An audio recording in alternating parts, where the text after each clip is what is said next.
Bom dia a todos, gente. Vamos começar o nosso painel agora sobre a Autoridade Nacional de Proteção de Dados Pessoais, né? O que seria o órgão regulador, né, de todas essas atividades que envolvem o tratamento de dados pessoais, objeto dessa nova lei que foi aprovada agora em agosto, tá? Então, deixa eu só apresentar rapidamente aqui. Nós temos ali na ponta a Miriam Wimmer, do Ministério da Ciência e Tecnologia, Comunicações e Inovação, já esteve com vocês no painel anterior. Nós temos o Daniel Stivelberg, da Brascom, o Rafael Zanata, do IDEC, o Danilo Doneda, professor da UERJ, do IDP, e a Nathalie, que será a nossa relatora, tá? Então, só fazendo uma introdução rápida do tema, acho que alguns de vocês já estão familiarizados, outros estão ouvindo falar desse problema pela primeira vez. Eu vou só dar uma contextualização e vou passar aqui para os nossos painelistas, tá?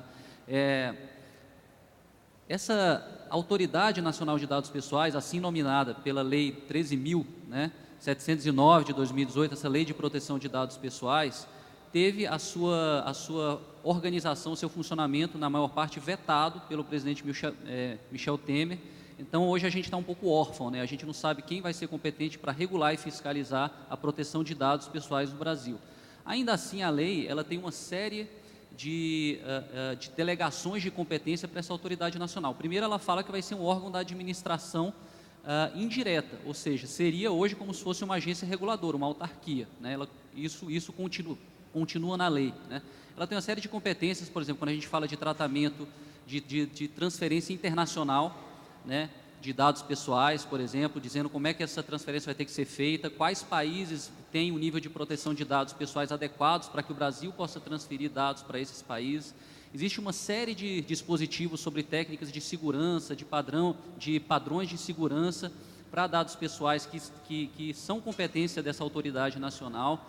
Essa autoridade nacional tem que emitir um regulamento de sanções administrativas, bem como as metodologias que serão usadas nessas sanções administrativas para empresas que vazarem dados ou não tratarem os dados pessoais da forma como a lei estabelece. Enfim, há uma série de poderes implícitos também na lei, para que os direitos ali contidos, né, o rol de direitos de proteção de dados pessoais sejam, de fato, colocados em prática, né, concretizados.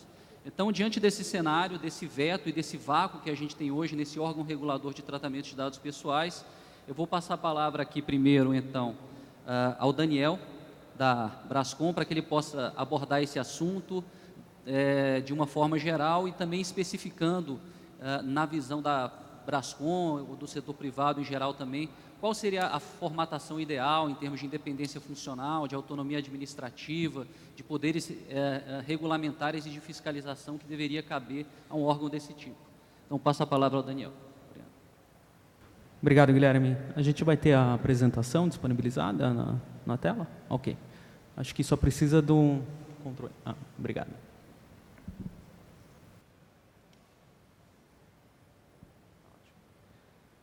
Obrigado, Guilherme, pela fala introdutória. Meu nome é Daniel Stivelberg, eu sou gerente de Relações Governamentais da Brascom. A Brascom é uma entidade que congrega empresas do setor de tecnologia da informação e comunicação. São empresas que lideram o que a gente vem chamando de transformação digital e são empresas relevantes no âmbito da inovação tecnológica e na produção de bem-estar social.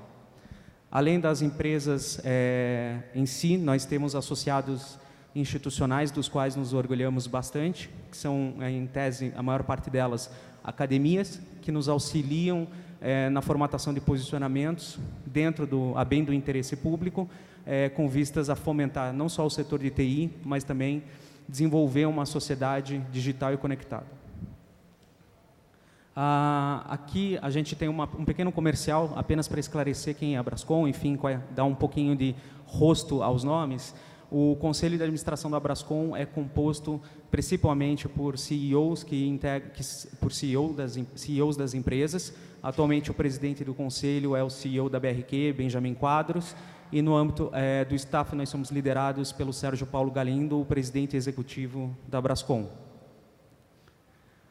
Números setoriais bastante relevantes para contextualizar antes de entrarmos na autoridade em si.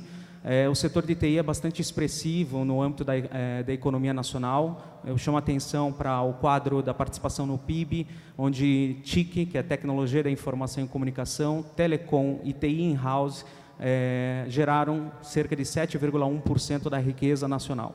É mais ou menos o valor de quase 500 bilhões de reais e um contingente de 1,6 milhão de trabalhadores super especializados, com alta longevidade educacional e trabalhadores que atuam nessa nova economia de dados, uma economia que é inexorável para a vida das pessoas. Daí a razão da importância desse tema.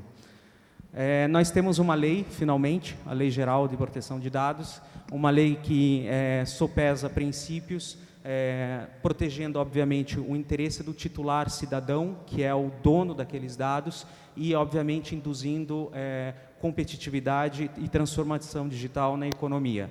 A lei ela é bastante equilibrada, obviamente ela não é o texto perfeito, mas ela foi o texto possível, à luz do debate democrático que surgiu no âmbito do Congresso Nacional e que foi um verdadeiro exercício de cidadania, não apenas de indivíduos, empresas, academia e setor privado, mas também da sociedade civil que, de uma forma ou de outra, conseguiu convergir entre as mais diversas teses que ali traziam para aprovar-se um texto que, enfim, possa trazer aí a segurança jurídica necessária para essa economia digital. Na época, diversas entidades se congregaram, entidades de mais diversas origens, como eu mencionei, desde a academia, sociedade civil, setor produtivo, pequenas, médias e grandes empresas e parte do governo, e fizeram um manifesto pela aprovação da lei, incluindo a criação da Autoridade Nacional de Proteção de Dados. Contudo, essa autoridade veio a ser vetada pelo presidente Temer, sob a argumentação de que haveria um vício de iniciativa, ou seja, uma usurpação da competência de legislar do Poder Executivo, porque essa autoridade só poderia ter sido criada pelo próprio Poder Executivo. Diante dessa situação, novamente, a Brascom, juntamente com outras entidades, se mobilizaram e tem feito um exercício de diálogo, tanto no Poder Executivo quanto no Poder Legislativo, junto a outras entidades, lutando e defendendo a importância da criação da entidade, né, ou seja, do restabelecimento dos dispositivos que foram vetados, e disso surgiu uma nova carta que foi encaminhada recentemente, no dia 25 de outubro, ao ministro Eliseu Padilha, onde a gente defende a criação dessa autoridade dentro daquela configuração, ou muito parecida da configuração que o projeto de lei trouxe e que foi vetado, ou seja, uma entidade independente, uma entidade autônoma com mandato fixo para os seus conselheiros, com um corpo funcional qualificado, um corpo funcional que tenha condições de, à luz da garantia e proteção dos direitos do cidadão, dos indivíduos, possa também absorver as novas tecnologias e garantir aquilo que a gente chama de regulação indutora de tecnologia e inovação. Antes de entrarmos no que seria uma autoridade interessante e importante na visão da Brascom, a gente precisa ler um pouquinho o leitmotiv, né, as razões pela qual a Lei Geral de Proteção de Dados veio à luz. O artigo 2º traz ali os princípios, né, os princípios da própria legislação, e o artigo 6º os princípios intra-legem. A autoridade que vier a ser criada precisará em alguma medida seguir, na verdade, ela precisará observar esses princípios não só na sua atuação, mas na sua composição e configuração, quais sejam a proteção de direitos humanos, da privacidade e da intimidade, vis-à-vis o desenvolvimento econômico, tecnológico, a inovação e a livre iniciativa. Uma coisa precisa caminhar ao lado da outra, numa relação de sopesamento e equilíbrio. Aqui o artigo 55 e o 56 que foi vetado, né? O artigo 55 delineava a natureza jurídica da autoridade, o artigo 56 as suas atribuições, né? A gente vê que a intenção do legislador, que, no nosso ver, já vinha no anteprojeto do Poder Executivo, mas, enfim, o legislador deixou bastante claro que ele buscava uma autarquia em regime especial, certo? Com independência administrativa, sem subordinação hierárquica com a administração direta, mandato fixo, estabilidade dos dirigentes e autonomia financeira. Esses são alguns dos atributos que nós imaginamos que são essenciais para a Autoridade Nacional de Dados. Então, essa autoridade, ela precisa ter essas características intrínsecas essenciais, que seria a capacitação do seu corpo funcional em direitos fundamentais e em tecnologia, ter essa independência funcional, ter autonomia financeira e poder normativo. Tá? Sobre uma perspectiva do papel que essa entidade vai exercer, a gente entende que alguns atributos são fundamentais. Essa entidade, ela precisa ser educativa e conscientizadora. A gente sabe que muitas vezes a ausência de compliance com a lei de dados ou com uma boa prática de gestão, coleta e tratamento de dados não se dá pela má fé, mas pelo desconhecimento da legislação. Então, essa entidade, ela vai ter que ser um verdadeiro educador, não só da comunidade regulada, mas um educador do público em geral. Como que ela pode fazer isso? Acho que conferências são relevantes serem realizadas, emissão de relatórios, esclarecimentos, boas práticas e assim por diante. Essa autoridade também, ela precisa ser interativa. Ela não pode ficar encismada, ela não pode ficar isolada da comunidade regulada e nem do público.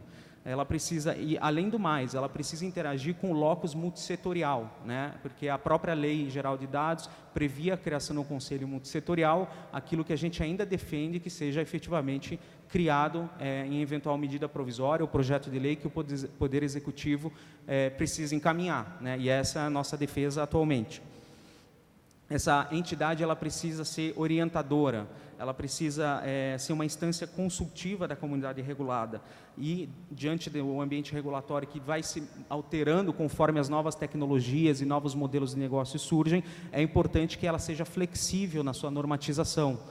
Principalmente quando a gente leva em conta a existência de muitas pequenas e médias empresas, que também estão abrangidas pelo escopo dessa nova lei, e o mundo offline, né? Porque a lei, é importante frisar, ela não é uma lei digital, ela é uma lei de dados pessoais, inclusive do mundo digital. Então, é importante que ela tenha essa característica de se moldar às realidades e os casos concretos. É preciso ser equilibrada. Em que medida ser equilibrada? Ela precisa priorizar e ter foco efetivo naquilo que pode causar dano vis-à-vis a uma situação de mera inspeção sem sentido, né? É uma abordagem de risco, onde você vê situações em que o dano efetivo, o dano potencial é muito grande ao público, e situações em que não há necessidade de uma atuação. Ela precisa induzir nesse processo uma autorregulação, uma autogestão no próprio mercado e no público. É isso que a gente busca numa autoridade fomentadora de boas práticas e não uma nova polícia fiscalizadora da vida dos cidadãos ou dos modelos de negócios. A transparência, obviamente, e foi dito aqui em questões de inteligência artificial, a transparência é fundamental, não só para a responsabilização, mas para que as pessoas entendam a motivação das decisões que essa entidade vai emitir. As pessoas precisam ter confiança e previsibilidade no que vem de uma autoridade reguladora em relação à gestão e proteção de dados. Coordenação e cooperação são outros atributos fundamentais. É uma entidade que não pode ficar isolada, ela precisa dialogar com entidades correlatas no estrangeiro, e aí a gente tem mais de 100 países que têm as suas autoridades nacionais, algumas vinculadas ao âmbito do governo, outras independentes, enfim, há uma diversidade até razoável no cenário internacional. Ela precisa dialogar com os entes internacionais e com os entes subnacionais, né? Afinal de contas, ela é uma entidade transversal. Dados pessoais estão na agricultura, estão na indústria, estão no comércio, dados pessoais estão nos serviços, na saúde, no governo, na segurança pública, na educação, enfim. E quando a gente fala de transformação digital, essa transformação ela é completamente transversal. Então, veja só a monta do desafio de uma autoridade nacional de proteção de dados, razão pela qual esses atributos são fundamentais. E por fim, mas não menos importante, essa entidade ela precisa ser indutora de inovação e novos negócios. Ela precisa reconhecer que o crescimento econômico hoje, ele se dá na economia de dados. Não existe um crescimento econômico alienado da economia de dados. Todas as empresas, em certa medida, ou de forma mais rápida ou de forma mais devagar, vão entrar na internet ou vão fazer uso de dados em grande medida, em pequena medida, em média medida, enfim. Por essa razão, ela precisa ser sensível à competitividade que esse setor tem. É um setor extremamente competitivo, né? Competitivo não só no mercado interno, mas internacionalmente. O trabalhador da era do conhecimento, ele sofre concorrência no âmbito internacional, a gente não tem mais os limites das fronteiras geográficas. Esses trabalhadores, basta você entender um pouco da linguagem de programação ou entender alguns outros atributos de tecnologia para você prestar o serviço para o seu empregador de qualquer lugar do mundo. Então, a gente precisa, sim, de regulações que que atraiam investimentos no Brasil e que não representem uma repulsão a esses investimentos. A regulação precisa ser flexível, precisa haver uma atualização tecnológica constante do corpo funcional, pragmatismo, e neutralidade tecnológica é importante e, obviamente, um relacionamento digital com os regulados, seja a comunidade ou o público. Por fim, eu tinha feito a minha fala para durar 5 minutos, porque essa tinha sido a orientação inicial, então eu vou exaurir rapidamente aqui, antes de finalizar esse tempo aqui, que faltam 3 minutos. Eu gostaria de finalizar a apresentação com um slide que é bastante relevante, só que não passa, enfim. É um slide que a Brascom desenvolveu a partir de uma leitura primária de dados do IDC, onde a gente tem aí as projeções de investimentos em tecnologias de transformação digital e infraestrutura de tecnologia da informação e comunicação. Apenas de 2018 a 2021, a gente tem uma estimativa de investimentos da ordem de 250 bilhões apenas no Brasil. Investimentos em internet das coisas, em big data e análise de dados, em segurança da informação, inteligência artificial. Do lado da infraestrutura, nós temos grandes investimentos a serem realizados da ordem de 430 bilhões até 2021, certo? Basicamente em nuvem, que é software como serviço, a infraestrutura e a plataforma como serviço, e mobilidade e conectividade, que é rede de fibra ótica, satelital e assim por diante. A gente espera, e a gente está bastante otimista com a nova legislação, a gente espera que essas regras tragam segurança jurídica para investimentos dessa natureza e para que a gente possa, de fato, ter um Brasil digital e conectado, indutor de novas tecnologias, mas, acima de tudo, garantidor dos direitos individuais no mundo online e offline e, obviamente, para que a gente tenha um aumento do bem-estar geral da população. É isso.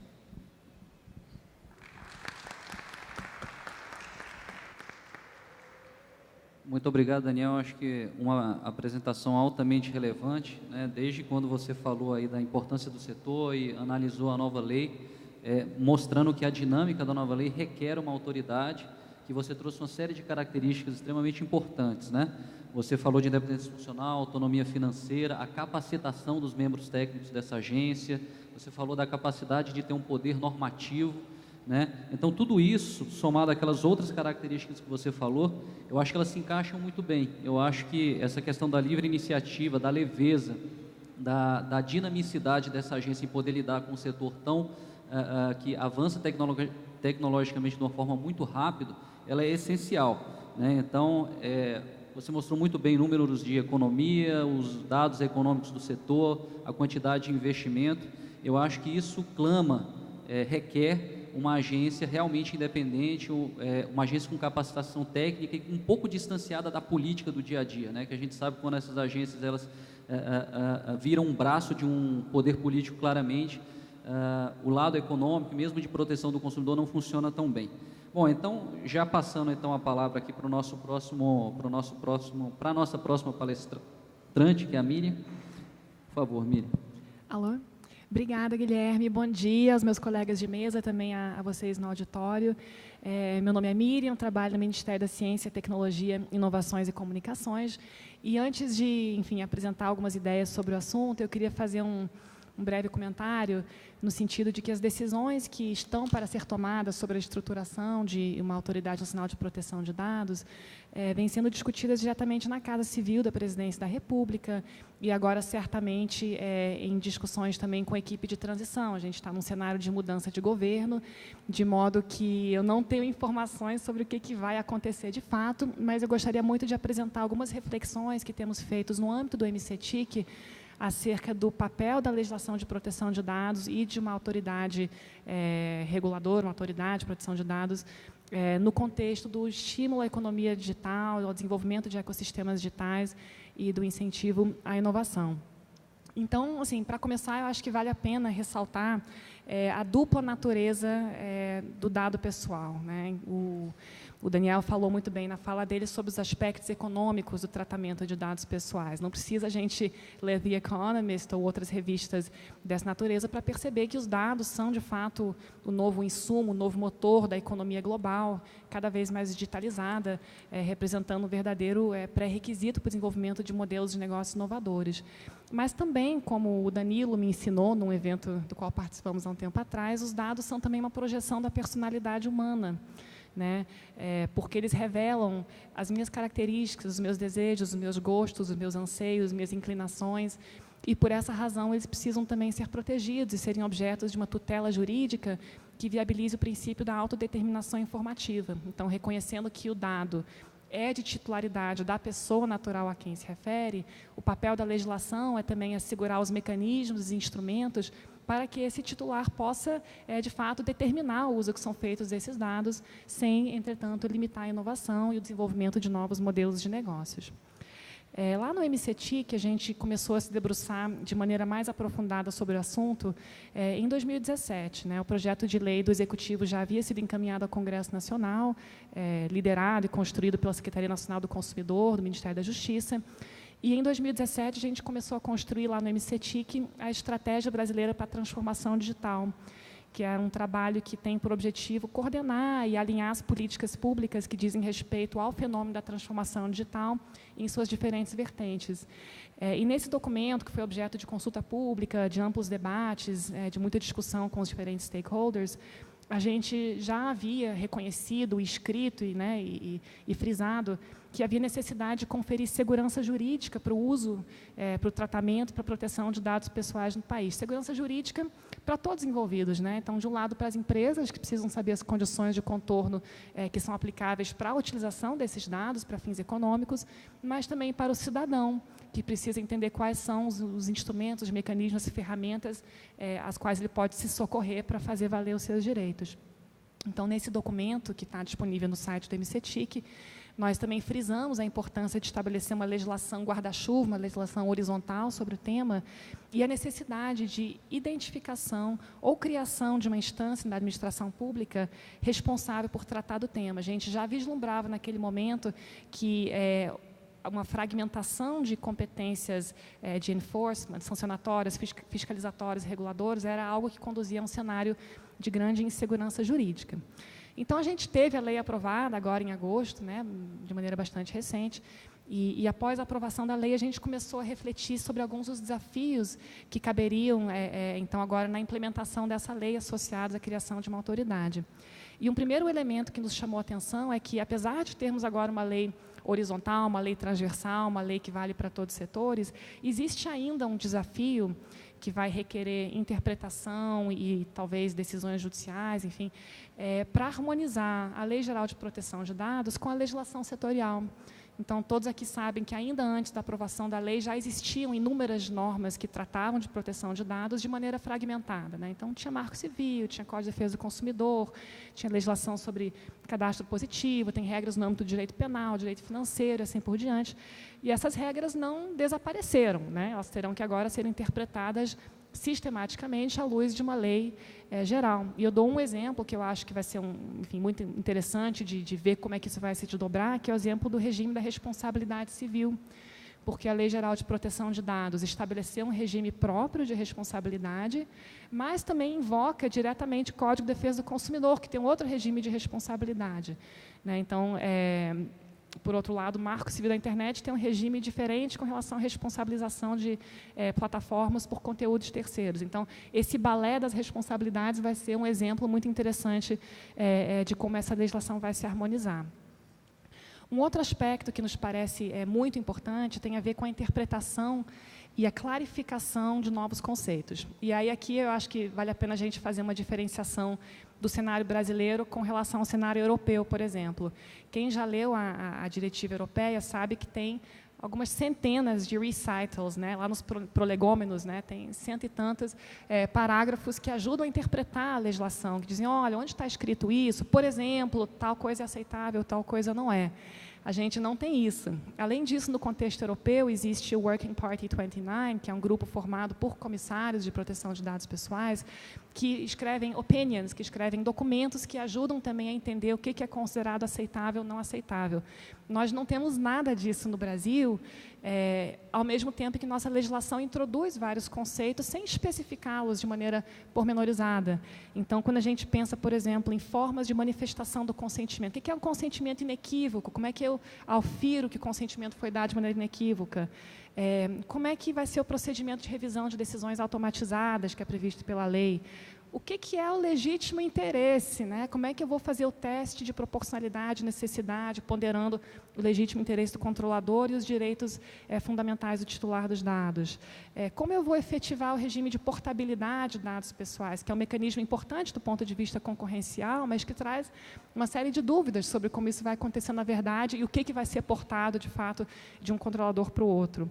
Dados anonimizados, eu acho que aí a gente tem que entender o que são os tais dos meios próprios aos quais a legislação se refere, né? Em que momento um dado é realmente considerado anonimizado e, portanto, isento da incidência da legislação. E, por fim, ainda tratamento de dados pelo poder público, que vai trazer uma outra complexidade, inclusive na sua interface com legislações específicas, como a Lei de Acesso à Informação e vários decretos que regem hoje interoperabilidade de dados de governo.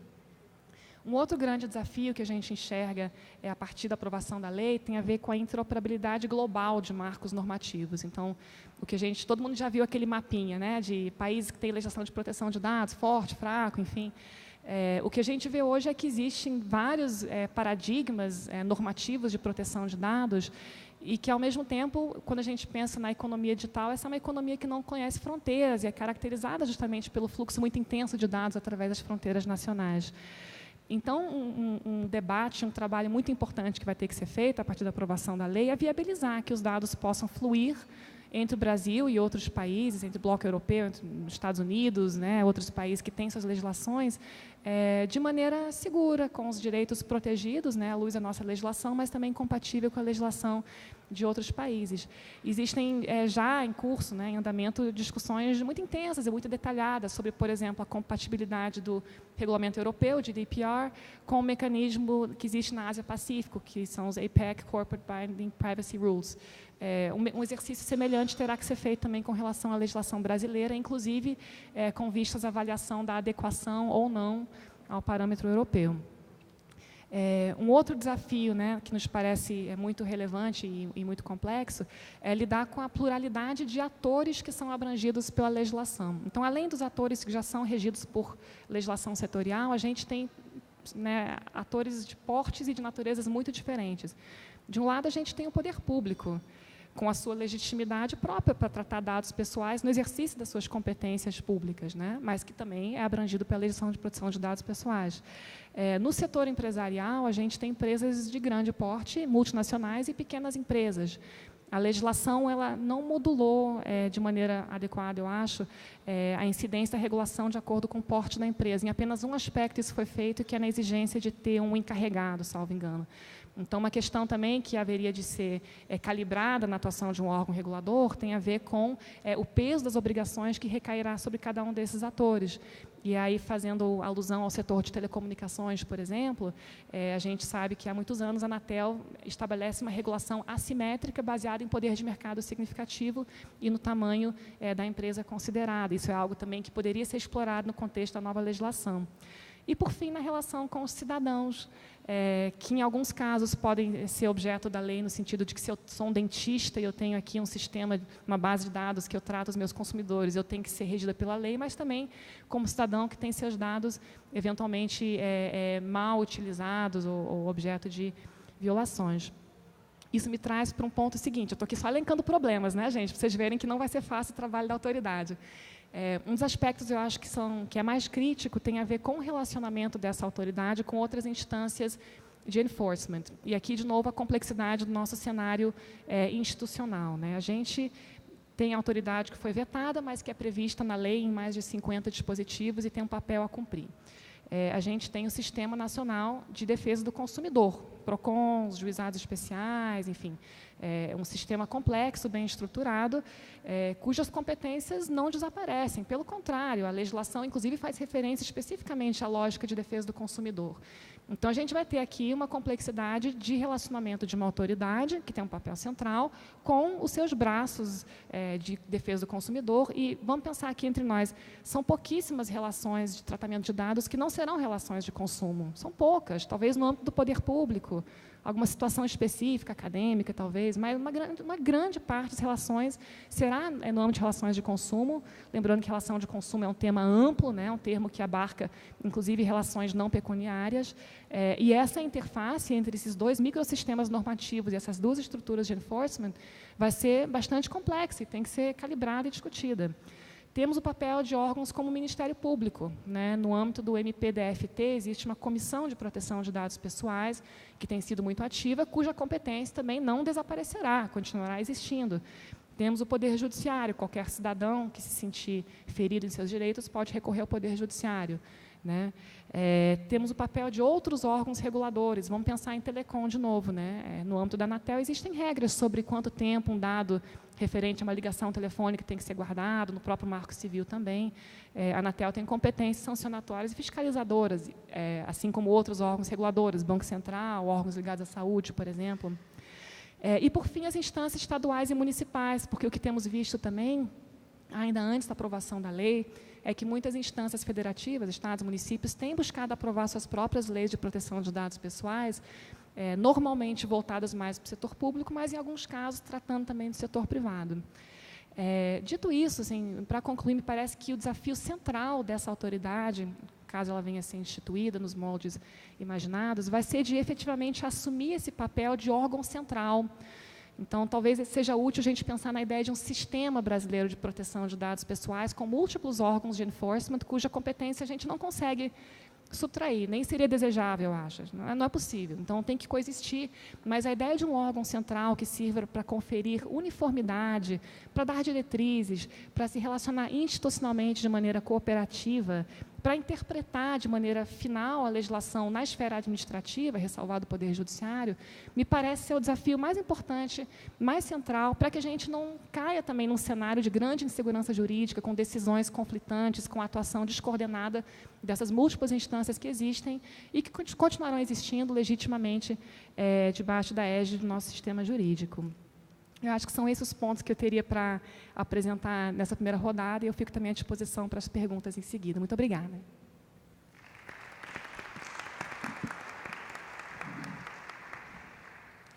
Muito obrigado, Miriam. Eu acho que você fez um complemento interessante à fala do Daniel, né? Você abordou também um aspecto do ponto de vista do cidadão, colocando alguns princípios como projeção da personalidade humana, autodeterminação informativa, que são muito interessantes, e foi costurando isso aí para falar um pouquinho da necessidade dessa legislação horizontal, que foi abraçada pela nova lei. Quer dizer, a fragmentação seria algo realmente muito ruim no setor, cada setor ser regulado em termos de proteção de dados de uma forma diversa. Então, houve essa uniformização, mas com isso também surge um novo problema de como a autoridade ela vai conseguir centralizar esse poder e atuar junto com outros atores, né? PROCONs, Ministério Público, como é que esse poder vai ser dividido? Quer dizer, CDC, Marco Civil da Internet, legislações setoriais, como de telecomunicações, legislação financeira. Então, é uma coisa que ainda está para a gente ver como é que isso vai ser feito, ainda mais num cenário, como você frisou no começo, de uma certa dúvida em relação ao novo governo, o governo entrante, a gente não sabe como é que vai ser. Mas eu agradeço. E já passo a palavra, então, para o nosso próximo palestrante, o professor Danilo. Obrigado, Guilherme. Queria cumprimentar o CGI, NIC-BR, pela realização do 8º Fórum da Internet do Brasil. Prazer estar aqui, ao lado da Miriam, Daniel, Rafael, Guilherme, Nathalie. E o CEDIS-IDP, quando propôs a realização dessa discussão hoje, levava em conta que esse é o primeiro Fórum da Internet no qual já temos uma lei de proteção de dados aprovada, vai entrar em vigor em 2020, e que os pontos relevantes a serem tratados sobre a matéria diriam respeito à sua implementação. Talvez nós pensássemos que nesse período, agora em novembro, tivéssemos algumas variáveis já mais definidas quanto à possibilidade de implementação, natureza da autoridade, etc., as quais efetivamente já ficou claro, a Miriam, o Daniel colocaram aqui, não temos ainda uma definição bastante grande, então acho que mais do que nunca é relevante ressaltar quais são os elementos, qual que é o perfil da autoridade que se adequa ao espírito, ao marco regulatório pretendido pela lei, e o que se pode esperar como resultado potencial de algumas decisões, algumas opções que vão ser tomadas num futuro próximo em relação à autoridade. Em primeiro lugar, essa lei que foi aprovada agora, ela teve seus primeiros desenhos preparados, como muitos de vocês sabem, ainda em 2010. E desde o primeiro momento, a Lei Geral de Proteção de Dados pressupunha a existência de uma autoridade. E o perfil dessa autoridade nunca sofreu nenhuma variação considerável em seus elementos principais, quais sejam a independência, a autonomia e a autoridade técnica e decisional. A estabilidade desses elementos tem a ver diretamente com todo o restante da lei, com todos os seus dispositivos de direito material, procedimental, etc., porque a lei pressupõe, ela clama pela existência de uma autoridade. A lei que foi aprovada possui, se não me engano, 53 referências à autoridade. A não existência de uma autoridade, ou a existência de uma autoridade com um perfil diferente daquele que foi concebido na lei inicialmente, implica em mudanças bastante relevantes na própria tutela que pode ser oferecida pela lei geral à proteção de dados do cidadão. Então, quais são esses elementos? Como que a gente enquadra isso? Primeiro, qual que é o motivo dessa decisão? Por que nós dizemos que esses elementos são tão estáveis, estão presentes desde o começo? É uma opção, entre outras, havia de fato um leque de opções tão claros e tão fartamente disponíveis no momento de se elaborar uma lei de proteção de dados no Brasil. A visão majoritária foi que esses elementos não eram tão fartamente disponíveis, não havia uma opção tão, digamos assim, variada, porque hoje em dia claramente percebe-se o que se entende como uma certa convergência entre várias leis de proteção de dados. A proteção de dados, ela implica uma tutela, um marco regulatório nacional, obviamente, protegendo o cidadão, seus dados pessoais, diante do trânsito de dados, da transferência de dados, que hoje ocorre em escala global. A escala global da matéria implica em que, nos últimos anos, cada vez com maior protuberância, vários países têm adotado soluções razoavelmente similares a alguns problemas básicos. Algumas questões básicas de proteção de dados são moeda corrente entre a legislação de vários países.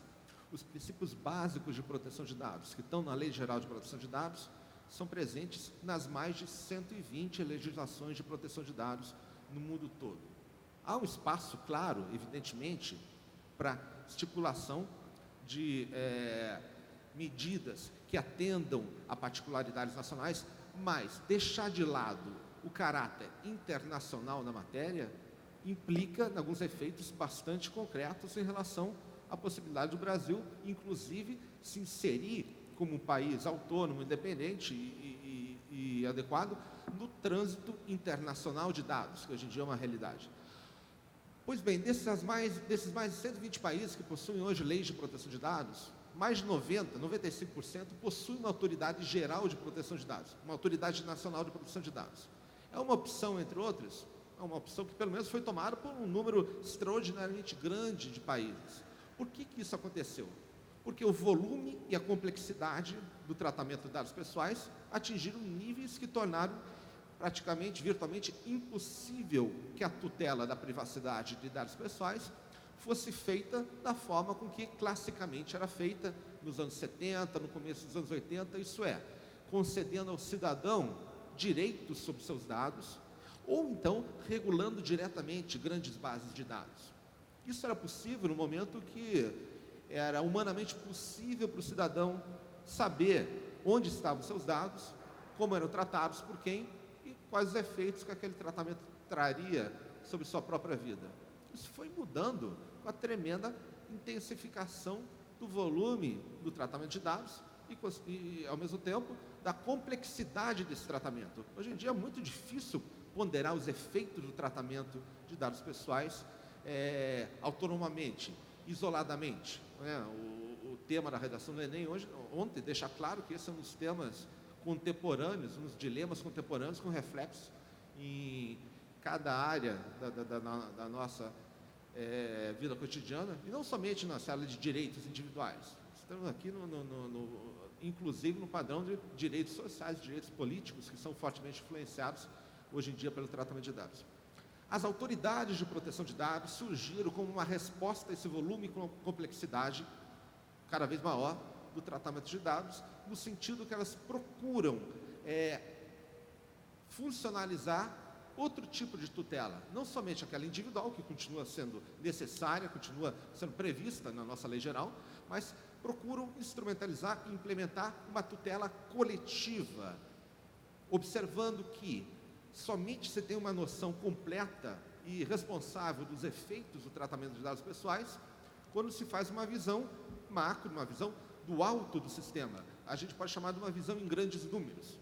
Por quê? Porque individualmente, muito provavelmente, muitas das ocasiões, ou quase todas, em que nossos dados individualmente são tratados, implicam em pequenos efeitos, muitas vezes imperceptíveis sobre nossa vida, muitas vezes de pequena monta, que não levariam uma pessoa ao judiciário, não levariam uma pessoa a processar ninguém, e efetivamente não fazem, né? Nós temos uma ação sobre dados pessoais na Constituição Brasileira de habeas data, que é muito raramente usada. É a prova viva de que a autonomia individual não proporciona uma tutela, não proporciona uma ação jurisdicional do volume, da importância desse fenômeno. Esse fenômeno é tão importante que hoje em dia, das 5 maiores empresas do índice da revista Forbes do mundo, pelo menos 2 delas, basicamente, tratam de dados pessoais.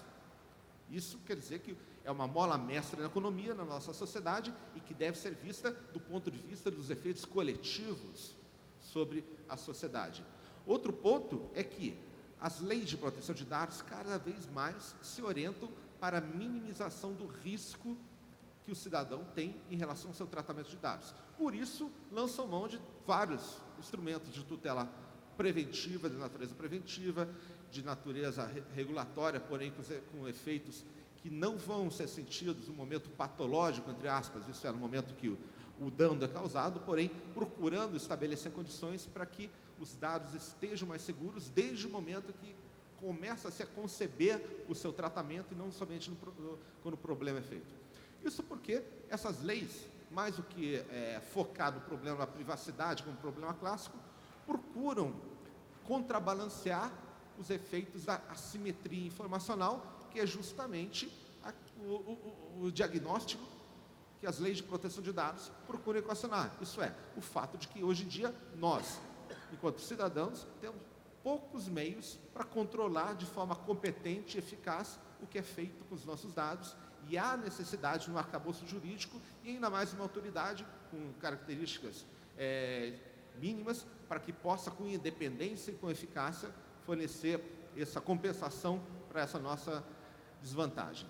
Pois bem, uma autoridade, como foi idealizada e nas versões de estudo da lei de proteção de dados, ela deve agir de forma a estabelecer essas medidas preventivas. Ela tem uma função muito importante na atualização do marco regulatório. A lei de proteção de dados, ela, pouquíssimas ocasiões, ela faz referência, faz aceno a setores específicos. No entanto, ela vai ser aplicada a vários setores com um determinado grau de complexidade e especificidade. A autoridade é justamente um instrumento para dar segurança jurídica e efetividade para a lei em cada um desses setores, que alguns deles são um universo em si. O setor da privacidade na saúde, a transferência internacional, são todos temas que, com o passar do tempo, eles vão ganhar quase que autonomia.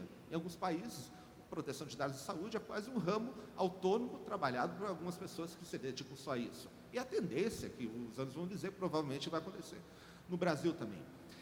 A autoridade tem outras funções típicas. Ela regula vários aspectos da transferência internacional de dados. A nossa lei proporciona à autoridade conceder adequação, autorizar o tratamento, a transferência de dados, homologar entidades que certifiquem a transferência internacional. E essas, dentre outras funções, somente podem ser exercidas de forma eficaz caso a autoridade seja dotada do pressuposto de independência e de autonomia. Por quê? Independência e autonomia. A autoridade, ela é uma autoridade que aplica uma lei geral, que se aplica tanto ao setor privado quanto ao público, e no setor privado a todos os mercados, com pequenas exceções fundamentadas. Essa autoridade vai ter que ter uma visão horizontal sobre todos os mercados e setor público, colocando a ênfase da aplicação da lei na proteção da pessoa e não em variações de mercado que eventualmente possam causar privilégios para um setor ou para o outro. E ainda, muito importante, a independência da autoridade em relação a outros órgãos da administração pública é fundamental para que não haja um desbalanceamento que favoreça órgãos públicos e, pior ainda, determinados órgãos públicos em relação ao outro. Essa é uma autoridade que tem uma função muito importante de tornar eficaz a lei perante órgãos públicos. A composição da autoridade, como foi definida nos artigos vetados, pressupunha muito pouco de elemento concreto, mas eu entendo, pelo menos aqui falo no nome pessoal, que dentro da sua natureza independente e autônoma, deve ser privilegiado um corpo técnico especializado. É sempre bom notar que uma autoridade de proteção de dados, na experiência internacional, não é propriamente local para um corpo multissetorial no centro decisional. Digo isso porque vários mercados são afetados e até mesmo a própria literatura concorrencial afirma que há maior êxito em soluções que fazem uso de técnicos não especializados, não vinculados a determinados mercados, mesmo porque não é necessário isso. A autoridade vai se fazer valer sobre um número muito grande de mercados e a própria competição entre esses diferentes setores pode fazer com que que um dos seus membros seja atrelado de forma a um e não ao outro, cause por si só riscos bastante grandes quanto à sua verificação da autonomia. Alguns riscos sobre as possíveis configurações que a autoridade pode tomar a partir de hoje. Se não houver independência e autonomia, como já falei, abre-se a possibilidade de pressões setoriais. Em relação aos efeitos que a Lei Geral de Proteção de Dados pode trazer ao Brasil, um dos maiores efeitos do ponto de vista da inserção comercial do Brasil em fluxos internacionais de dados, se a autoridade não for independente, simplesmente não vai poder ser verificado. Hoje em dia, o padrão definido pelo Regulamento Europeu de Proteção de Dados reconhece que somente países que são dotados de uma lei geral de proteção de dados e de uma autoridade independente pode obter determinadas vantagens no fluxo de dados com a União Europeia. E digo, esse fluxo está se tornando cada vez mais um padrão de fato, visto que, por exemplo, a maior zona de livre trânsito de informação pessoal no mundo acaba de ser criada entre a União Europeia e Japão, nesse ano de 2018. Há uma tendência a que outras regiões, outros países se adequem nesse sentido, e é sempre necessário dizer que a não existência de uma autoridade independente no Brasil impede até mesmo que qualquer negociação seja entabulada nesse sentido. Lembrando que nenhum país, tecnicamente, pede a adequação à União Europeia. É a Comissão Europeia que convida países a pleitearem a adequação, e esse convite só é feito se requisitos mínimos previstos no documento do Working Party, do artigo 29, são verificados, e talvez o principal deles seja a independência. Ainda a autoridade, eu já acabo com 30 segundos, queria apenas fazer menção que a sua existência ainda, além da independência, o seu caráter técnico e isonômico vai ser essencial para que cumpra vários ditames, várias missões já previstas na lei geral. Por exemplo, há uma série de normativas infralegais que vão depender da autoridade sobre vários pontos essenciais para aclarar a aplicação da lei. Quais são os casos de aplicação legítimo interesse? Quais são os critérios? Qual é a função do encarregado de proteção de dados? Em quais ocasiões vai ser obrigatória, compulsória ou desejável o relatório de impacto da privacidade? Entre vários outros. Temos uma grande parte da lei que está numa zona cinzenta, se não tiver antes da entrada em vigor da lei, uma clareza maior sobre essa normativa infralegal. É sempre bom lembrar também que a autoridade é uma autoridade, nesse sentido é uma referência máxima sobre matéria. Isso é muito importante no cenário que, como já lembrou a Miriam, vai ser, de certa forma, tensionado pela possibilidade do Sistema Nacional de Defesa do Consumidor, do Ministério Público, enfim, há outros órgãos que vão poder e devem aplicar a Lei Geral de Proteção de Dados. A autoridade vai ter muito da sua força, muito do seu poder, baseado não meramente nas previsões legais, mas também na capacidade, na autoridade técnica de suas decisões normativas. E ainda, é sempre bom lembrar que a lei especifica, já no início, exceções a algumas áreas que não estão cobertas pela Lei Geral de Proteção de Dados. Segurança Pública, Defesa do Estado, investigações penais, etc.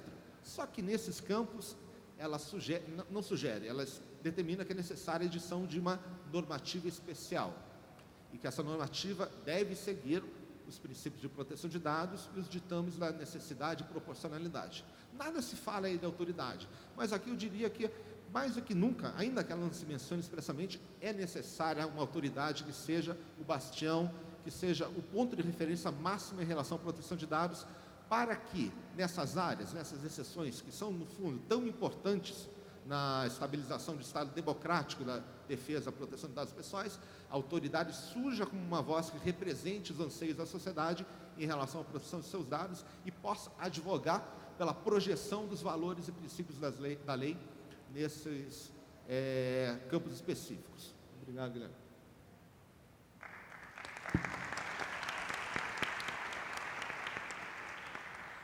Obrigado, Danilo. Sempre uma aula sobre esse assunto. Só lembrando que, além dessas exceções que a lei traz, né, sobre segurança pública, defesa nacional, investigações penais e criminais, a própria lei também dá uma competência para que a autoridade nacional emita um parecer ainda quando o tratamento esteja excluído, né? Quer dizer, ainda quando o tratamento está excluído da lei, ela tem competência para emitir um parecer técnico sobre esse tema. Então, obrigado, Danilo. Você fez aí uma recuperação da história, das perspectivas de autoridades de outros países, nessa mudança de paradigma, porque a gente passou desde o fim dos anos 80, com o titular dos dados hoje ele tendo que ter um pouco mais de tutela do Estado, e Danilo lembrou que a formatação da autoridade ela vai ter um impacto direto no tipo de tutela que o cidadão vai ter, no tipo de proteção, o nível de proteção e como essa proteção vai se dar, né? E a necessidade de que o Brasil, por meio da autoridade, sendo de novo uma autoridade independente, esteja inserido nessa teia mundial do fluxo de dados, né? Para que no Brasil não fique isolado, não fique inventando solução específica, peculiar, e que ela crie também essa uniformidade decisional, enfim, todos esses aspectos aí que são necessários de um poder centralizador, né? De uma autoridade técnica centralizadora. Então, para a gente terminar aqui a nossa rodada, eu passo para o Rafael. Bom dia, meu nome é Rafael Zanata, é um prazer enorme estar aqui com vocês, com a minha voz levemente anasalada depois de uma gripe forte, com pessoas que ajudaram a construir a Lei de Dados Pessoais, que é uma vitória de 2018, a gente precisa afirmar isso várias vezes, e também parabenizar o CGI por toda a organização de mais um fórum, como o Danilo disse, o nosso primeiro fórum já com a lei aprovada. Parabenizar também a equipe do apoio metodológico, as pessoas que estão trabalhando nos bastidores para fazer isso acontecer, e o fórum está sendo transmitido para todas as pessoas que queiram acompanhar online. É importante explicar que, como eu falo do IDEC, eu falo de uma perspectiva da sociedade civil. O IDEC é uma ONG, o IDEC não é um órgão de governo, como muita gente acha que é. É uma ONG muito antiga, tem 31 anos, mas ela só existe porque ela depende da contribuição das várias pessoas, projetos internacionais, né? E o IDEC faz parte de uma ampla rede de outras ONGs e centros de pesquisa chamado Coalizão Direitos na Rede. Para quem não conhece, peço que vocês deem uma pesquisada para observar o trabalho dessa coalizão, que já existe há mais de 2 anos. Essa coalizão salvou, né, muitas ameaças que aconteceram, tanto de ameaças ao CGI, logo na transição do governo Temer, reformas de telecomunicações, ameaças que se deram no debate da Lei de Dados Pessoais. E é fundamental que, em tempos bicudos, né, como esse que nós estamos vivendo, que as pessoas não se desesperem. Então, se vocês ficaram levemente desesperados ou chocados com as eleições e com a polarização e com as tensões da sociedade, não se desesperem, se associem, busquem as ONGs que vocês possam ajudar, se engajem em algum trabalho voluntário, colaborativo. Abra o site da coalizão, tem lá uma lista de mais de 30 ONGs. Você fala assim, mas eu não conheço nenhuma. Pode ajudar qualquer uma, porque vai ser importante. Queria passar esse recado. Primeiro ponto, acho que tem muito consenso aqui na mesa, e acho que o problema fundamental é justamente o profundo consenso que existe na nossa comunidade epistêmica, mas a distância abissal entre o que pensa o núcleo duro da Casa Civil e a equipe de transição para o próximo governo executivo. A minha fala está totalmente de acordo com o que foi colocado aqui como métodos e como objetivos de uma autoridade de dados pessoais. Mas eu fico realmente curioso em saber o que pensa um membro do núcleo duro da Casa Civil sobre como que deve ser a autoridade. Ou qual que é a visão de representantes do Gabinete de Segurança Institucional, filiado à Presidência da República, vinculado, sobre como é que deve ser o papel da autoridade, já que o GSI tem ganhado cada vez mais espaço e tende a ganhar mais espaço no próximo governo executivo. E fico preocupado em saber o quanto que há de distância, né, entre o nosso posicionamento sobre que tipo de autoridade nós queremos e o que eles pensam. Essa distância abissal também é preocupante porque ela vai em descompasso com o que diz toda a literatura internacional. Ou seja, o Danilo aqui e a Miriam disseram, olha, tem muito consenso, não só entre os acadêmicos brasileiros e os especialistas, mas também na experiência prática de vários países e na literatura internacional. Você pega, por exemplo, um trabalho recente do Colin Bennett, que é um cientista político que na década de 80 estudava convergências institucionais e aprendizado institucional, se transformou depois, acho que o principal cientista político do campo da privacidade e produção de dados pessoais. Ele tem um livro lá de 2003 com o Charles Robb que chama Governance of Privacy, que é um livro fundamental. E eles publicaram agora um texto na revista Regulation and Governance, que chama Revisiting the Governance of Privacy. E eles dizem, olha, esse movimento que está acontecendo de quase que todo mundo meio que querer seguir o modelo europeu, né, de DPR, né, de trazer a minimização dos riscos, de ter autoridades técnicas, de olhar para a dimensão coletiva, de trazer segurança jurídica para o mercado. Isso é um processo de convergência institucional que é simplesmente uma resposta à complexidade dessa economia e à complexidade dos riscos que são gerados pela digitalização da sociedade. E aí seria muito curioso se o Brasil optasse por fazer algo diferente. Seria basicamente a contramão das melhores experiências e dos melhores argumentos colocados à mesa. E a gente precisa questionar quais são os interesses por trás de quem pensa o contrário. O que eles querem quando eles defendem que não vai ter autonomia administrativa, que a autoridade não vai ser uma autarquia em regime especial, mas ela vai ser uma secretaria subordinada ao governo, que ela não vai ter autonomia financeira, então que os recursos que podem ser geridos pela autoridade, ou mesmo resultados de sanções, vão ser direcionados para uma conta única do Tesouro Nacional, que o controle orçamentário vai ser feito pelo Superministério da Economia, pode trazer problemas graves, como, por exemplo, o problema que nós já enfrentamos com a utilização do FDD, o Fundo de Direitos Difusos, né, que apesar da arrecadação histórica do CAD e da eficiência do modelo de regulação concorrencial no Brasil, a gente não consegue utilizar os recursos do FDD porque eles são constantemente contingenciados. E o que eles querem dizer quando eles dizem que não vai ter autonomia política, ou seja, que não vai ser necessário indicar um conselho diretor sabatinado pelo Congresso que tenha demonstração de uma capacidade técnica, como o Danilo colocou aqui. E a gente precisa discutir mais a fundo o que nós consideramos capacidade técnica, porque as escolhas vão ser colocadas na mesa, né? E a gente vai ter que ter um critério, um filtro para definir essa pessoa tem capacidade técnica ou não. O que nós entendemos por capacidade técnica? Além desses três pilares, autonomia administrativa, autonomia financeira, autonomia política, que é o que o IDEC e o que a Coalizão de Direitos na Rede defendem, e a própria Bia Barbosa distribuiu no dia 24 de outubro um documento para os parlamentares para apresentar esses argumentos, tem mais dois que são de crucial importância. Primeiro, a autoridade tem que ter participação social, ou seja, como o Danilo bem disse, o conselho diretor, que tem a função principal de normatização de decisão em instância última, ele não precisa ser participativo, ele pode ser um conselho técnico, é isso que está na proposta da legislação. Mas abaixo do Conselho Diretor existe uma proposta de um Conselho Nacional em formato multissetorial, que traz experiência do próprio CGI, né, como uma experiência de êxito, e segue adiante as diretrizes do artigo 24 do Marco Civil da Internet, que diz que modelos participativos e plurais devem ser privilegiados nas tomadas de decisões sobre instâncias relacionadas à expansão da internet no Brasil. É claro que dados pessoais não é a mesma coisa que internet, mas a experiência do Marco Civil nos ilumina. E o quinto pilar é um pilar de transparência, ou seja, é preciso que no redesenho do artigo 55 e 56 que foram vetados, existam instruções claras sobre gestão, receita, despesa, possibilidade da população participar também dessa execução das atividades da autoridade.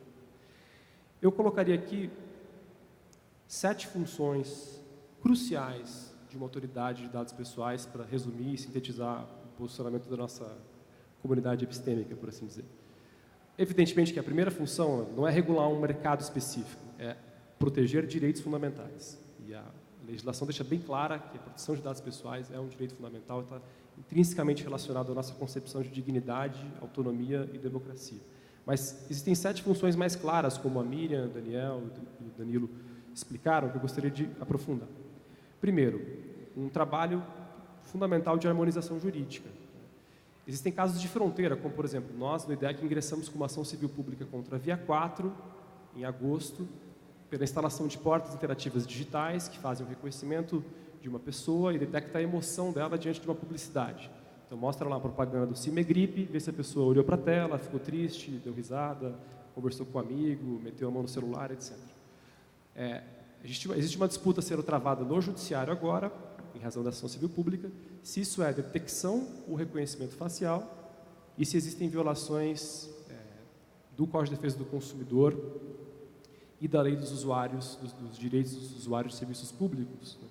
É um caso de fronteira que dialoga com vários outros casos sendo julgados na Holanda, em Barcelona, na Espanha, e que traria como papel para a autoridade trazer resoluções e normas infralegais para detalhar as possibilidades de monetização desse tipo de dado. Né? Detalhar um pouco mais quais as fronteiras de modelos de negócio que estão autorizadas ou não autorizadas.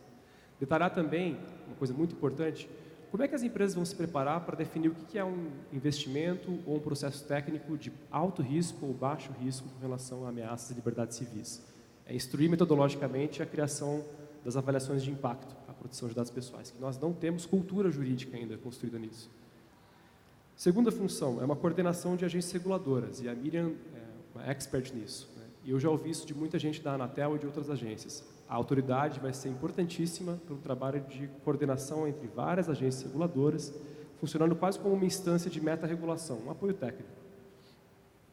Terceiro, que eu sinto na pele trabalhando com a comunidade do Sistema Nacional de Defesa do Consumidor, é a cooperação institucional que essa autoridade vai ter que ter com os mais de 500 PROCONs, centenas de defensorias e ministérios públicos que estão agora batendo cabeça porque a legislação atribuiu uma série de funções a esses atores. Né? Existe direito de peticionamento diretamente para os integrantes do SNDC e eles precisam de chão, eles precisam de parceiro, eles precisam de gente, de autoridade que ajude o SNDC a ir em frente.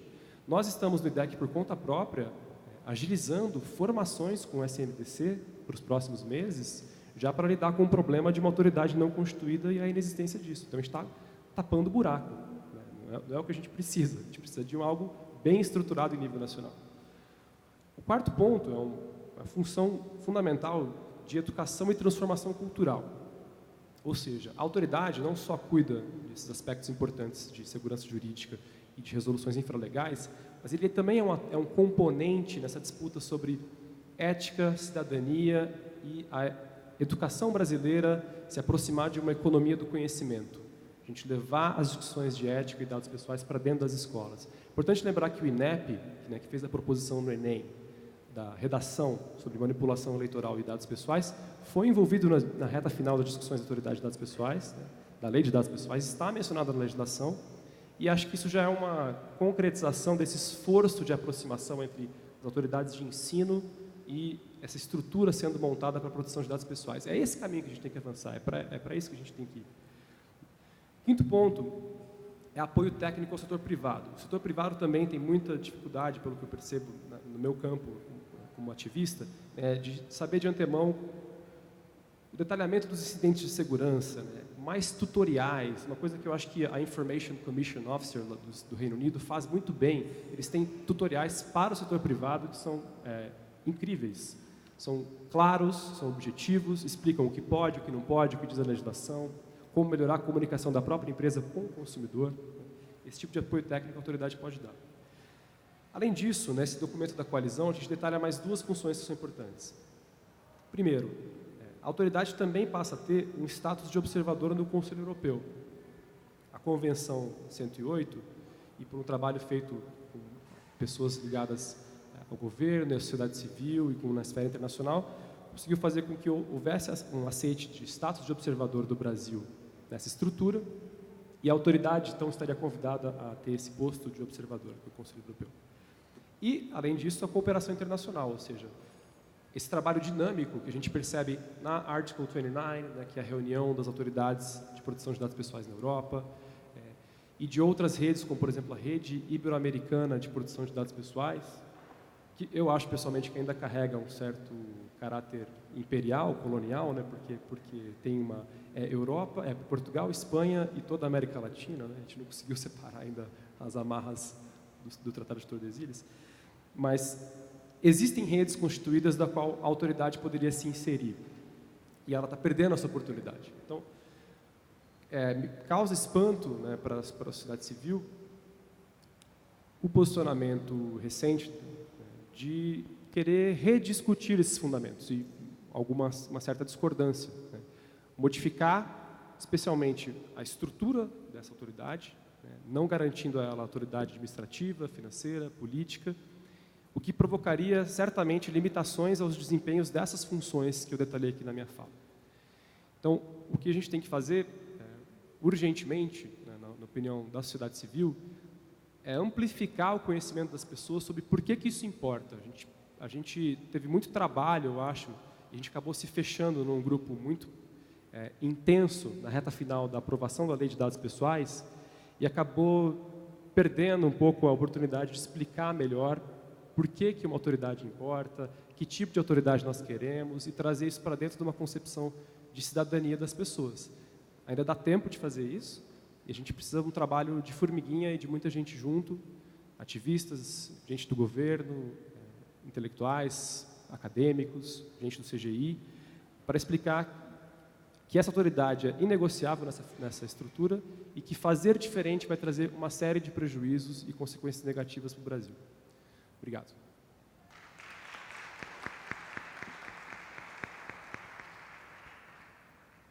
Muito obrigado, Zanata.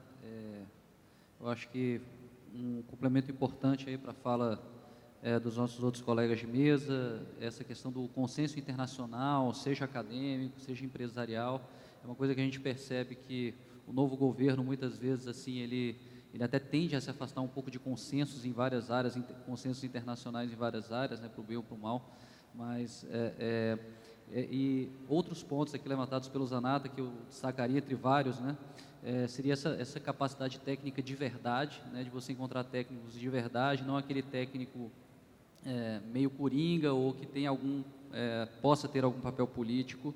A questão da participação social, a importância da participação social, lembrando que foi vetada também na versão do projeto de lei aprovada no Congresso, a questão do Conselho Social, né, nos moldes do CGI, por exemplo, a questão da transparência, e o Rafael também elencou uma série de funções que seriam essenciais também a essa autoridade nacional, né?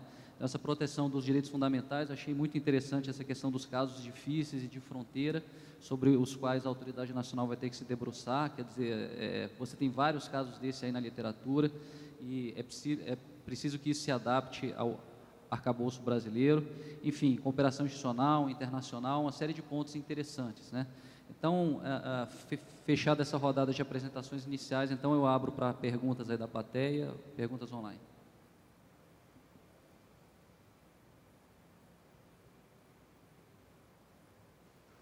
Eu peço para que quem tenha interesse em fazer perguntas, que por favor venha aqui até o microfone. Olá, parabéns pelas apresentações. Meu nome é Ariane, sou advogada. Sou pesquisadora do grupo Discutindo Direito Digital, Tecnologia e Informação da UFPE. E eu assisti o seminário de proteção à privacidade e dados pessoais, também promovido pelo CGI. Muitos de vocês estavam lá também. E a lei tinha acabado de ser aprovada e já havia os vetos justificados pelo vício de iniciativa, mas havia uma posição do governo naquele momento, naquela mesa, de que, apesar do veto, a autoridade ela seria criada e o molde pensado na lei seria mantido, até porque essa lei ela passou por um processo de discussão e participação social muito forte. No entanto, com a configuração do novo governo que se aproxima com o resultado dessas eleições, eu queria saber se vocês estão otimistas em relação à manutenção desse do modelo pelo qual a gente espera que seja criada a autoridade, e caso esse modelo não seja mantido, quais são os nossos desafios em relação a essa ausência desse guardião para essa lei. Obrigada.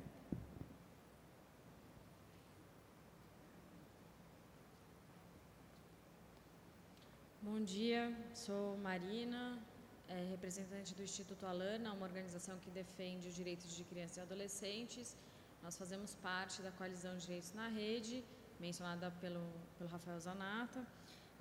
E eu queria destacar uma fala do Danilo, que ele fala que alguns efeitos, né, do tratamento de dados, às vezes são imperceptíveis para os usuários e que muitas vezes esses casos não são levados para o judiciário. O Instituto Alana, olhando para essa condição, né, fica ainda mais preocupado quando a gente está falando de tratamento de dados de crianças e adolescentes, porque são usuários que não necessariamente têm consciência dos efeitos que o tratamento de dados pode ter. Então, nossa preocupação com a não criação da autoridade de proteção de dados é muito grande nesse momento. Então, eu aproveito para perguntar para os representantes da mesa como é que está pensando, quais as estratégias, vendo que todos defenderam a autoridade de proteção de dados, né, independente, inclusive, como sendo o melhor modelo, qual que é a estratégia, por exemplo, da Brascom, enfim, das organizações privadas, para que essa autoridade seja criada de fato. Obrigada.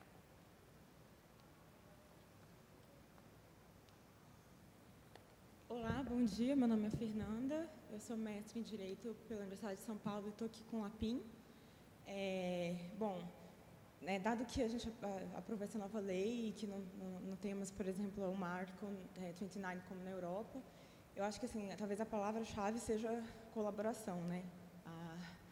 Afinal de contas, eu acho que o principal desafio é criar esse ambiente cultural que a gente não tem, em que seja guiado principalmente pela defesa dos direitos fundamentais da cidadania, né? Promoção da cidadania.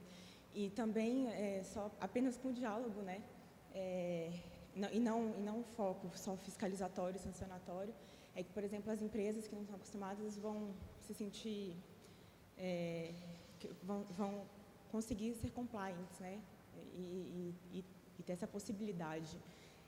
Então, tendo em vista esse pressuposto de que eu acho que a colaboração seria esse papel, pelo menos inicial, fundamental da autoridade nacional, eu queria que vocês falassem um pouco mais, acho que só o Zanata que citou, até fiquei esperando, depois a Zanata deu uma citada no Conselho Nacional, né, com esse papel fundamental. E aí, encaixando a primeira pergunta, sobretudo a partir da possibilidade dessa autoridade ser construída no novo governo, se será possível criar um Conselho Nacional nesses moldes multissetoriais, né, seguindo essa lógica, e se o próprio Conselho Nacional previsto na PL 53 era suficiente, por exemplo, talvez faltasse prever mais coisas sobre o consumidor, mais participação de consumidor dentro desse conselho. Se vocês acham que era suficiente ou se deveria ter uma outra configuração. É isso. Nós não temos mais nenhuma pergunta aqui presencial, mas chegou uma pergunta remota. É uma pergunta da Aline, e ela fala sobre a possibilidade de que, de repente, a autoridade tenha como uma das suas fontes de receita multas ou sanções efetuadas por ela própria. E ela quer saber como que pode se evitar abusos e como que as empresas podem ser protegidas de abusos caso isso se concretize. Bom, Obrigado. Acho que eu vou fazer só um resumo rápido das perguntas. Acho que todos anotaram alguma coisa. Depois eu passo a palavra a vocês para as considerações finais, tá, gente? Então, a primeira pergunta falou sobre a questão do veto, né, sobre a criação da autoridade, se há um otimismo ainda para a criação do modelo, se esse otimismo se mantém, e quais seriam as iniciativas para isso que os membros da mesa, suas empresas e associações estariam tomando. A questão da imperceptibilidade de alguns tratamentos de dados pessoais, especialmente para crianças e adolescentes, né? E quais seriam as estratégias para combater isso, e também, repetindo a primeira pergunta, para que seja criada essa autoridade nacional forte. A questão do Conselho Nacional de Proteção de Dados Pessoais, né? Se ainda dá para sonhar com ele, se é possível que ele exista, e se o formato que existia era um formato já apropriado ou poderia ser melhorado. E, por fim, essa questão de multas e receitas, se não há algum conflito de interesse ou como evitar abuso no exercício dessa autoridade por essa futura agência nacional. Então, acho que a gente pode começar pela ordem das apresentações. Então, Daniel. Obrigado, Guilherme. Eu vou tentar sumarizar aqui os questionamentos. Tudo que eu vou falar é em grau levemente especulativo e tem um pouquinho de clichê. Tá? Acho que a esperança é a única que morre em relação à criação de uma autoridade ainda esse ano. A gente teve um compromisso do governo quando da sanção do envio de um projeto de lei ou uma medida provisória recriando a autoridade. A gente ainda conta com isso, a gente tem, em conjunto com os diversos atores, trabalhado, ou pelo menos pressionado, né, o governo para que seja encaminhada a medida provisória ou o projeto de lei. No entendimento da Brascom, a ausência de uma agência, ela torna inefetiva a proteção dos direitos pessoais, dos dados pessoais do cidadão, ela reverte a expectativa de segurança jurídica dos agentes econômicos, ela pode solapar a tentativa do país de restabelecer o protagonismo regional no tema e afasta a inserção competitiva da nossa economia naquilo que a gente chama de economia baseada em dados, né? Então, a gente tem trabalhado com o governo, principalmente ressaltando a importância da proteção do indivíduo em relação a essas novas mudanças que estão vindo, mas principalmente a gente tem tentado trazer a narrativa do bem-estar propiciado por essas novas tecnologias, bem-estar na área da saúde, bem-estar na área do consumo, enfim, talvez com a mudança ou a equipe de transição, algumas outras narrativas sejam mais sensíveis, outras não tanto, enfim, a gente ainda está tateando muita coisa porque é tudo muito novo, todos acho que estamos navegando nessas águas. Em relação à pergunta das crianças, eu vou deixar para o pessoal responder, que tem mais propriedade, enfim. A questão das fontes de receita, acho que é um ponto de observação, um ponto de cautela, até porque, enfim, tudo em grau especulativo, óbvio. A gente sabe que as entidades que contam com fontes de receitas oriundas de sua atividade regulatória podem ser incentivadas a exercerem essa atividade regulatória de uma forma não tão confiável. Enfim, isso é possível, é questão de ambiente de incentivos, ambientes de estímulo, tudo tem relação com o estímulo. Então, talvez o orçamento público seja um mecanismo de financiamento mais interessante, enfim, garantindo a independência financeira, né, algum recurso que seja alocado para a entidade e que ela não dependa tão somente desses recursos regulatórios, parece ser um caminho interessante, mas isso é uma conversa que está acontecendo, enfim, que são reflexões, né? No mundo a gente tem os dois sistemas híbridos, sistema só com orçamento público e sistema só com a questão regulatória. Enfim, bom, basicamente isso, eu não tenho mais nada a acrescentar. Obrigado, Daniel. Obrigada. Um conjunto muito interessante de perguntas. Eu vou começar pela que é mais fácil, que eu acho que é a questão das multas. De fato, isso parece ser um incentivo negativo que deveria ser evitado, né? Uma autoridade se financiar por multas geraria um incentivo à aplicação de multas, talvez de maneira desproporcional, e seria desejável encontrar um outro mecanismo de financiamento.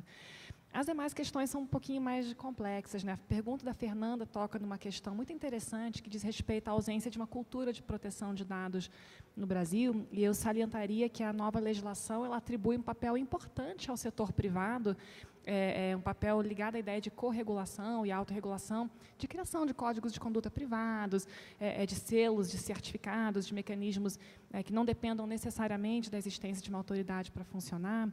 E me parece que a criação de uma autoridade deveria seguir nessa lógica de engajamento construtivo com os diferentes setores, e a estrutura regulatória ou institucional que vier a ser criada necessariamente tem que ter essa oxigenação com os setores não governamentais, sob risco de se tornar uma estrutura isolada, enfim, incapaz de responder às demandas, seja da sociedade, seja do setor empresarial.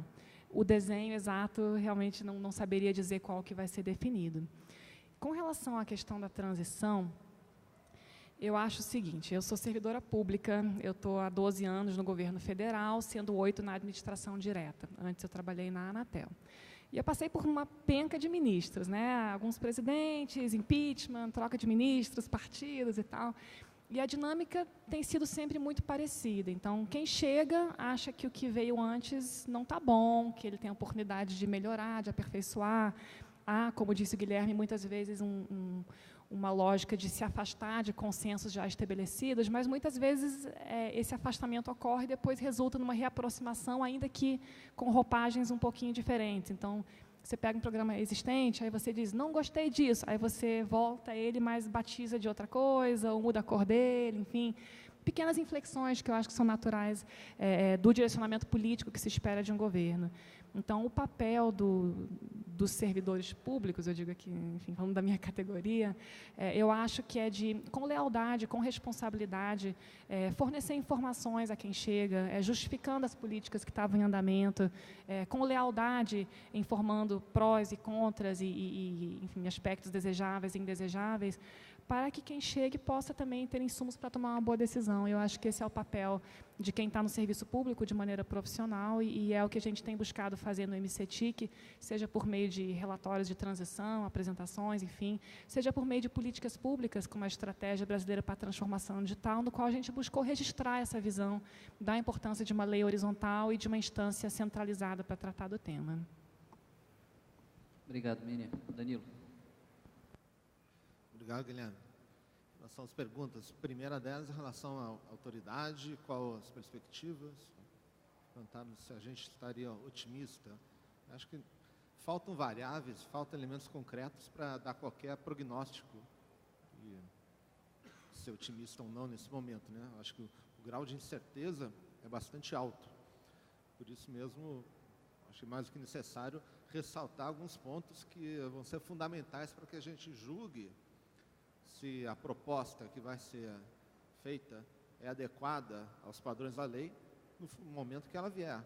Agora, se é para comentar alguma coisa sobre movimentos prévios que vêm sendo discutidos, que estão em discussão, em debate, acho importante lembrar que algumas preocupações sobre em qual órgão a autoridade estaria ligada, a qual órgão estaria submetido, se é tal ministério ou tal outro órgão, talvez sejam muito pouco relevantes na prática em relação à pergunta principal, que é sobre a natureza autônoma e independência da autoridade. Se houver autonomia e independência, de forma concreta, vai depender de qual órgão, onde que ela esteja formalmente vinculada ou ligada. Vai depender em grande parte, espero-se. Se não houver essa independência, seja qual for a sua localização na administração pública direta, a autoridade já vai nascer seriamente comprometida e, junto com ela, a implementação da lei vai ser potencialmente bastante limitada. Ainda, talvez seja necessário mencionar que a perspectiva também de algumas configurações da autoridade faz sempre necessário a gente lembrar que o comando civil sobre a autoridade de proteção de dados é fundamental para que a lógica por trás da proteção de dados seja efetivamente a proteção de dados e não a segurança da informação, que é um elemento fundamental dentro da proteção de dados, porém que também é uma função do Estado, porém segue outra lógica. É necessário diferenciar as duas atividades e e vai ser muito importante que haja uma vinculação completa, absoluta ao poder civil numa autoridade de proteção de dados. Em relação à questão sobre a privacidade de crianças, privacidade de crianças, enfim, de menores, é tão relevante, tão particular, que mereceu um artigo à parte, um artigo bastante substancioso da Lei Geral de Proteção de Dados. Em relação à lógica que segue esse artigo, é necessário vislumbrar que, no caso da proteção de dados de crianças, há um elemento suplementar em jogo, que é a projeção para o futuro na vida de toda criança de informações que foram colhidas durante o seu período de desenvolvimento. Período no qual, evidentemente, a criança não vai ser aquela que vai poder ter o discernimento e a capacidade de exercer determinadas opções. E veja-se bem, muitas dessas opções e dos efeitos que a coleta de dados tem em sua vida futura vão depender não somente, num discurso que às vezes é muito sedutor, mas também é muito perigoso, de decisões feitas pela família numa situação em que a opacidade do tratamento de dados é grande, não somente para a criança, mas mesmo para os responsáveis legais, para os pais. Então, é necessário um nível de discussão, de consideração de novos instrumentos que potencialmente usem dados de crianças, coletem dados de crianças, o livro didático eletrônico, o brinquedo conectado à internet, que em alguns países vem até sendo considerado como um equipamento sujeito a regras de limitação de venda presentes em leis anti-espionagem. Isso já aconteceu na Noruega, na Alemanha. Enfim, é necessário que se leve em consideração efeitos que não são tão concretos já, mas que podem ser projetados no futuro, e o que leva a crer também que seja uma área que venha a se desenvolver com especificidade. Em relação ao Conselho Nacional, que também foi vetado junto com a autoridade, foi vetado mesmo, né? A autoridade foi vetada, mas ainda está definida no artigo 5º, inciso 19, como uma autarquia especial, independente, etc. Para retirar esse caractere, é necessário pelo menos mudar a lei no futuro. Mas o Conselho, o Conselho Nacional de Proteção de Dados, ele foi idealizado como uma válvula de comunicação com a sociedade, seus anseios, suas perspectivas, dentro do programa, do Marco Nacional Brasileiro de Proteção de Dados. A autoridade em si, que não teria, na previsão do PL 53, um componente multissetorial no centro decisório, não o tem, porque as decisões implicam em independência e capacidade técnica, autonomia administrativa, etc.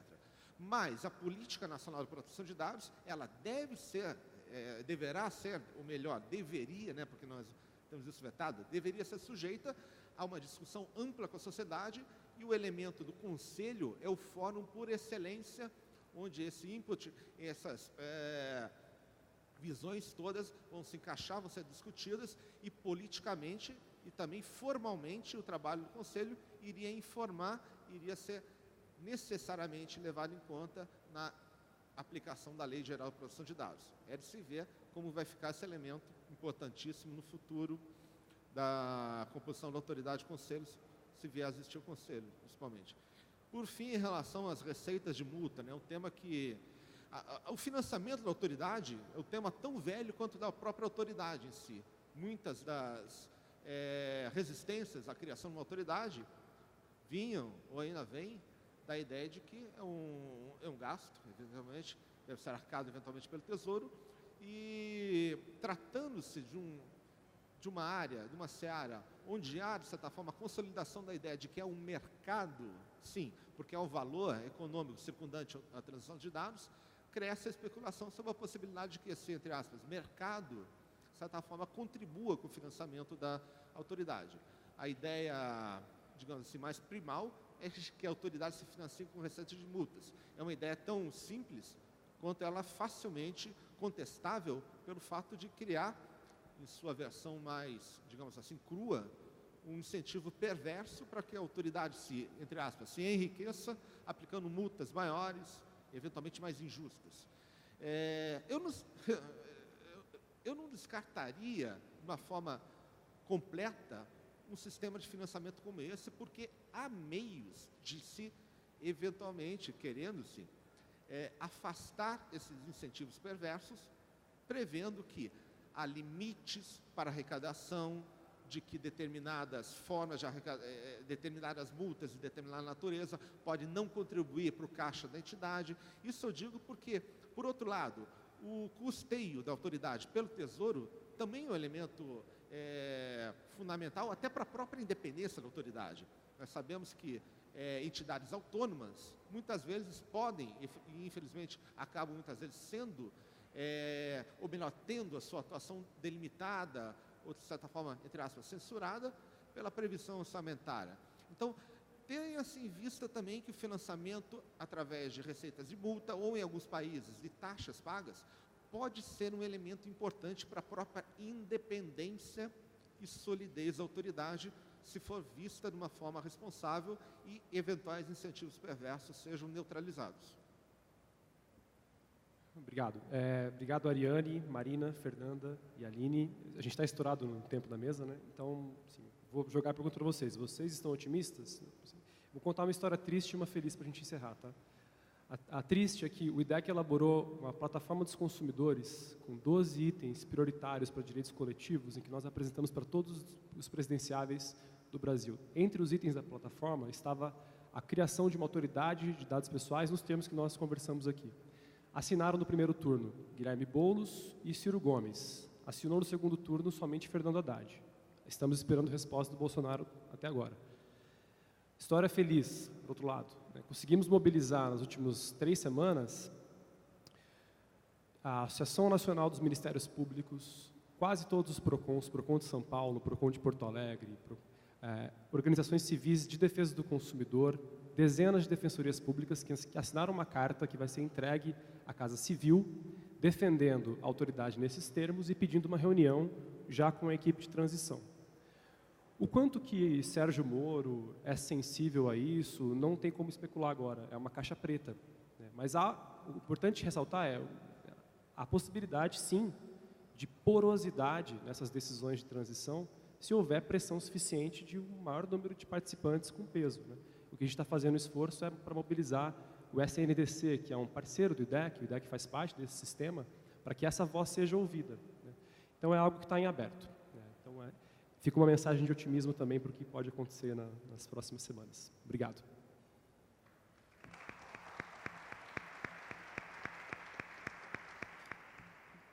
Obrigado, Rafael. Então, como o nosso tempo está encerrado, agradeço por fim aqui aos membros da mesa, Miriam, Daniel, Rafael, Zanata, Danilo, a Nathalie, e declaro encerrado o painel, então. Voltamos às 2 horas, se não me engano.